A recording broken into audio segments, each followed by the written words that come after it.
कल्पना कीजिए, मतलब एक सरेआम मर्डर होता है, चश्मदीद गवाह अदालत में आकर बाकायदा गवाही देते हैं और जो हमारी ट्रायल कोर्ट है वो सारे सबूत देखकर हत्यारों को उम्र कैद की सजा भी सुना देती है। मतलब ऐसा लगता है कि न्याय हो गया है। बिल्कुल, ऐसा लगता है कि न्याय हो गया, फाइल बंद। लेकिन कुछ साल बाद अचानक से वो हत्यारे जेल से बाहर आ जाते हैं और सरेआम घूम रहे हैं, सिर्फ इसलिए क्योंकि उनकी अपील जो है वो ऊपरी अदालत में पेंडिंग है। हाँ, ये सुनने में किसी डार्क कॉमेडी का प्लॉट लग सकता है, लेकिन आज के इस गहन विश्लेषण में हम जिस मामले की परतें खुलने वाले हैं ना, उसकी सच्चाई बिल्कुल यही है। सही कहा आपने, मतलब सोचकर ही अजीब लगता है ना। बिल्कुल। देखिए, न्याय प्रणाली में एक बहुत बड़ी दरार है जिसे हम अक्सर नजरअंदाज कर देते हैं। आज हम 10 अप्रैल 2026 के सुप्रीम कोर्ट के एक बेहद अहम फैसले पर बात करेंगे। केस का नाम है धनजी पांडे बनाम स्टेट ऑफ बिहार। और ये सिर्फ कोई एक आम मर्डर केस नहीं है ना? एकदम सही। ये एक केस स्टडी है कि कैसे निर्दोष जब तक दोषी साबित ना हो वाला जो हमारा सदियों पुराना सिद्धांत है, वो एक बार ट्रायल कोर्ट से सजा मिलने के बाद पूरी तरह से पलट जाता है। बिल्कुल पलट जाता है। और सबसे बड़ी बात जो आज हमें समझनी है वो ये है कि एक बार दोषी करार दिए जाने के बाद किसी भी मुजरिम के लिए बेल यानी जमानत पाना बच्चों का खेल नहीं होना चाहिए, जो कि इस केस में देखने को मिला। हाँ, मतलब इस केस में जो हुआ वो कानून के जानकारों के लिए भी किसी झटके से कम नहीं था। दिन दहाड़े एक पान की दुकान पर हत्या होती है, उसमें एक पुरानी चुनावी रंजिश का एंगल भी है, ट्रायल कोर्ट से पक्की सजा भी मिलती है, और फिर पटना हाई कोर्ट उन दोषियों को जमानत पर रिहा कर देता है। वही तो। और बाद में सुप्रीम कोर्ट को दखल देकर इस पूरे फैसले को पलटना पड़ता है। तो इस पूरे कानूनी चक्रव्यूह को समझने के लिए ना हमें सबसे पहले उस घटना के बिल्कुल केंद्र में जाना होगा। मतलब कोई भी अपीलीय अदालत या सुप्रीम कोर्ट हवा में तो फैसले नहीं सुनाती। हाँ, उनके सामने जो कागजों का पहाड़ होता है उसकी नींव में एक असली जमीनी वारदात होती है। बिल्कुल। तो ये घटना है 4 जनवरी 2016 की, बिहार का बक्सर जिला। शाम के करीब 4:15 बज रहे थे।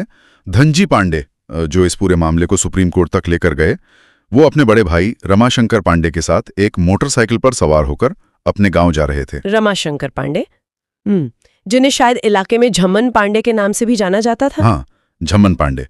तो रास्ते में एक चट्टी आती है। चट्टी मतलब गांव के बाहर की एक छोटी सी बसावट या चौराहा कह लीजिए।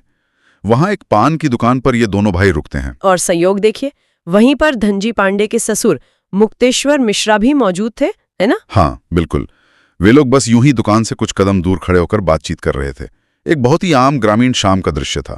तभी इस शांत माहौल को चीरते हुए कुछ लोग वहां आ धमकते हैं। और वो लोग कौन थे? इनमें शेखर पांडे, घनश्याम पांडे, शिवजी पांडे और कुछ अन्य लोग शामिल थे। आते ही वे रमाशंकर को भद्दी गालियां देने लगते हैं। बाप रे! और इससे पहले कि कोई कुछ समझ पाता, ये जो मौखिक विवाद था ये खौफनाक वारदात में बदल जाता है। मतलब एकदम से शेखर और घनश्याम दोनों मिलकर रमाशंकर को दबोच लेते हैं, उसे बिल्कुल हिलने का मौका नहीं देते। और ठीक उसी वक्त शिवजी पांडे अपनी बंदूक निकालता है और रमाशंकर के सिर में बिल्कुल करीब से गोली मार देता है। हे भगवान! रमाशंकर वहीं जमीन पर गिरते हैं और उनकी मौके पर ही मौत हो जाती है। और मैंने पढ़ा था कि वहां मौजूद बाकी लोग धनजी पांडे पर भी गोलियां चलाते हैं, लेकिन वो किसी तरह अपनी जान बचाकर वहां से भागने में सफल रहते हैं। हाँ, उनकी किस्मत अच्छी थी। देखिए, ये कोई अंधेरे कमरे में हुई वारदात तो थी नहीं। नहीं, बिल्कुल नहीं। ये सरेआम मतलब दिन के उजाले में किया गया एक क्रूर हत्याकांड था, जिसके कई चश्मदीद गवाह थे, है ना? एकदम सही। और जब ये मामला बक्सर की ट्रायल कोर्ट में पहुंचता है तो ट्रायल कोर्ट अपना काम पूरी मुस्तैदी से करती है। 18 अगस्त 2018 को अदालत शेखर, घनश्याम और उनके साथियों को धारा 302 यानी हत्या और धारा 307 यानी हत्या के प्रयास और आर्म्स एक्ट के तहत दोषी करार देती है। और सजा थी उम्र कैद। बिल्कुल, उम्र कैद। ट्रायल कोर्ट ने धनजी पांडे और उनके ससुर जैसे जो प्रत्यक्षदर्शी थे, उनकी गवाही को पूरी तरह से ठोस और भरोसेमंद माना। और ट्रायल कोर्ट का ये काम बहुत अहम होता है, क्योंकि वही वो जगह है जहां जज गवाहों के चेहरे के हाव भाव देखते हैं, उनके पसीने, उनकी घबराहट या उनकी सच्चाई को महसूस करते हैं, है ना? यही तो सबसे जरूरी पॉइंट है। अपीलीय अदालतों के पास सिर्फ कागज होते हैं, वो गवाह की आंखों में नहीं देख सकते। बिल्कुल। और यहीं से इस कहानी का वो हिस्सा शुरू होता है जो किसी का भी सिर चकरा दे। मतलब ट्रायल कोर्ट से इतनी पक्की सजा मिलने के बाद भी कहानी खत्म नहीं हुई। क्योंकि इन दोषियों ने पटना हाईकोर्ट में सजा के खिलाफ अपील दायर कर दी, जो कि उनका हक है। मतलब भारत में अपील करना हर दोषी का कानूनी अधिकार है, इसमें कोई बुराई नहीं है। वो तो है। लेकिन जो बात हजम नहीं होती ना, वो ये है कि अपील पेंडिंग रहने के दौरान हाई कोर्ट ने नवंबर 2024 में शेखर पांडे को और फिर मई 2025 में घनश्याम पांडे को जमानत दे दी। मतलब उनकी सजा को निलंबित कर दिया। हाँ, सस्पेंड कर दिया। मेरी नजर में ये एक भयानक कानूनी विडंबना है। जिस अदालत ने सारे सबूतों को अपनी आंखों से परखा, उसने कहा कि ये लोग समाज के लिए खतरा हैं, और ऊपरी अदालत ने बिना पूरा ट्रायल दोबारा सुने उन्हें वापस उसी समाज में छोड़ दिया। और हाईकोर्ट का ये फैसला कानूनी हलकों में भी बहुत चर्चा का विषय बन गया था। मतलब एक दोषी जिसे ट्रायल कोर्ट हत्यारा घोषित कर चुकी है, उसे अचानक रिहाई कैसे मिल गई? वही तो मैं सोच रही थी, हाईकोर्ट ने किस आधार पर उन्हें छोड़ दिया? इस सवाल का जवाब हाईकोर्ट में लड़ी गई दलीलों की उस जंग में छिपा है, जहां सामूहिक जिम्मेदारी और निजी आजादी के सिद्धांतों को आमने सामने खड़ा कर दिया गया था। अच्छा। हाँ, आरोपी पक्ष के वकीलों ने कुछ ऐसे तर्क बुने जिन्होंने हाईकोर्ट के जजों को जमानत देने का एक आधार दे दिया। मुझे उन तर्कों के बारे में सोचकर ही हैरानी होती है। अगर मैं दस्तावेजों को सही समझ रही हूं, तो शेखर और घनश्याम के वकीलों ने सबसे बड़ा दाव ये चला कि इन दोनों ने असल में ट्रिगर नहीं दबाया था। बिल्कुल। उनका तर्क था कि कानून की भाषा में उनका कोई स्पेसिफिक ओवरटैक नहीं था। मतलब कोई स्पष्ट जानलेवा कृत्य नहीं था। हाँ, उन्होंने कहा कि गोली तो शिवजी पांडे ने चलाई थी, हमने तो बस शिकार को पकड़ा था। अरे, ये बचाव तो बिल्कुल उस बैंक डकैती वाले मामले की तरह लगता है। मतलब जहां बैंक के बाहर गाड़ी स्टार्ट करके बैठा ड्राइवर पुलिस से कहता है कि साहब, मैंने तो किसी तिजोरी से पैसे नहीं निकाले, मैंने किसी पर बंदूक नहीं तानी, मैं तो बस स्टीयरिंग व्हील पकड़े हुए था। बहुत ही सटीक उदाहरण दिया है आपने। ना? लेकिन हम सब जानते हैं कि कानून की नजर में वो ड्राइवर भी डकैती का उतना ही बड़ा दोषी है। तो क्या मर्डर जैसे संगीन जुर्म में कोई सिर्फ इसलिए बच सकता है क्योंकि उसने गोली नहीं चलाई, बल्कि सिर्फ पीड़ित को हिलने नहीं दिया ताकि दूसरा आसानी से निशाना लगा सके? आपका ये जो बैंक डकैती वाला उदाहरण है ना, ये स्थिति को पूरी तरह स्पष्ट कर देता है। भारतीय दंड संहिता की धारा 34, जिसे कंस्ट्रक्टिव लायबिलिटी या साझा इरादा कहा जाता है, वो इसी सिद्धांत पर काम करती है। अगर कई लोग मिलकर एक योजना के तहत कोई अपराध करते हैं, तो हर एक व्यक्ति उस अपराध के लिए ऐसे ही जिम्मेदार होगा मानो उसने वो पूरा काम अकेले किया हो। बिल्कुल। हत्या के मामले में जो व्यक्ति पीड़ित को मजबूती से पकड़ता है ताकि उसे गोली मारी जा सके, उसका इरादा और अपराध गोली चलाने वाले से रत्ती भर भी कम नहीं होता। सही बात है। लेकिन आरोपी पक्ष के वकीलों ने हाईकोर्ट में इस बुनियादी सिद्धांत को दरकिनार करते हुए सारा जोर इस बात पर डाल दिया कि मुख्य चोट तो किसी और ने पहुंचाई। और हैरानी की बात यह है कि हाईकोर्ट ने इस दलील को जमानत देने के लिए एक बड़ा आधार मान लिया। मुझे लगता है इसके पीछे जरूर कुछ और भी दलीलें रही होंगी, क्योंकि सिर्फ मैंने गोली नहीं चलाई वाली बात हत्या के मामले में जमानत के लिए काफी नहीं होनी चाहिए। हाँ, आप सही कह रही हैं। आरोपियों ने सबूतों में कुछ दरारें भी ढूंढ निकाली। कैसी दरारें? उन्होंने हाईकोर्ट के सामने मेडिकल सबूतों और चश्मदीद गवाहों के बयानों में एक बड़ा फर्क पेश किया। गवाहों का कहना था कि मौके पर 2 गोलियां चली थी, लेकिन जब पोस्टमार्टम की रिपोर्ट आई तो उसमें सिर्फ एक ही गोली का घाव मिला। अच्छा। तो इस तरह के छोटे मोटे विरोधाभासों का सहारा लेकर उन्होंने ट्रायल कोर्ट के फैसले पर सवालिया निशान लगाने की कोशिश की। लेकिन यार, क्राइम सीन कोई फिल्म का सेट तो होता नहीं है जहां सब कुछ स्क्रिप्ट के हिसाब से चले। बिल्कुल नहीं। जब सामने किसी के सिर में गोली मारी जा रही हो तो दहशत के मारे कोई भी इंसान ये गिनने में गलती कर सकता है कि 1 फायर हुआ या 2। पोस्टमार्टम रिपोर्ट में 1 घाव मिलना इस बात को तो नहीं झुठला देता ना कि हत्या वहीं हुई और उन्हीं लोगों ने की। सही कहा आपने। कानूनी तौर पर इस तरह के विरोधाभास अपील की अंतिम सुनवाई के दौरान बहस का हिस्सा तो हो सकते हैं, लेकिन जमानत के वक्त इन्हें आधार बनाना बहुत ही कमजोर तर्क माना जाता है। हालांकि आरोपियों ने अपना सबसे बड़ा ट्रम्प कार्ड इसके बाद चला। वो क्या था? उन्होंने निजी आजादी और त्वरित सुनवाई यानी स्पीडी ट्रायल के अधिकार को ढाल बनाया। उन्होंने अदालत को बताया कि वे लगभग 6 साल 9 महीने से जेल की सलाखों के पीछे हैं। बाप रे, लगभग 7 साल? हाँ, और उनकी अपील 7 साल से पेंडिंग है। तो मतलब संविधान का अनुच्छेद 21, भारत में हर व्यक्ति को न्याय जल्द से जल्द मिलने का अधिकार है। बिल्कुल। उन्होंने सुप्रीम कोर्ट के ही कुछ पुराने फैसलों का हवाला दिया, जैसे सत्येंद्र कुमार अंतिल केस और पी रामचंद्र राव केस। मैंने सुना है इनके बारे में। इन फैसलों में कहा गया था कि अगर किसी मामले की अपील में बहुत ज़्यादा देरी हो रही हो तो आरोपी की जमानत पर विचार किया जाना चाहिए।